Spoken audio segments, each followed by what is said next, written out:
Ну, стаж работы где-то около 40 лет на железной дороге.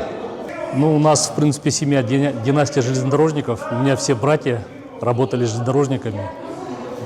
Тоже по 40 лет проработали на транспорте. Поэтому здесь уже выбора не было, только на железную дорогу. Железная дорога, она всегда притягивает. Когда особенно много лет работаешь, уже как-то другого выбора нету.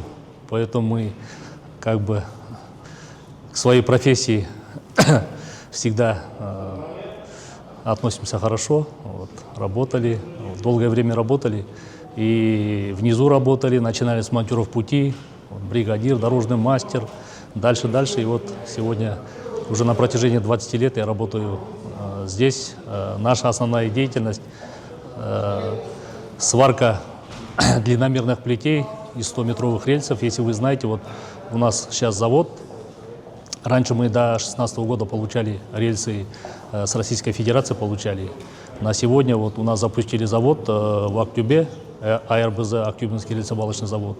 Мы вот оттуда получаем, и по проекту мы эти 100-метровые рельсы варим по проекту и доставляем до места назначения. Там дальше, значит, его меняют, и тем самым повышается скорость, вот, комфортабельность езды и так далее, и так далее. Я хочу поздравить всех сотрудников транспорта с таким нашим профессиональным праздником. Хочу пожелать самое главное здоровья, счастья, удачи и хорошо отпраздновать наш профессиональный праздник.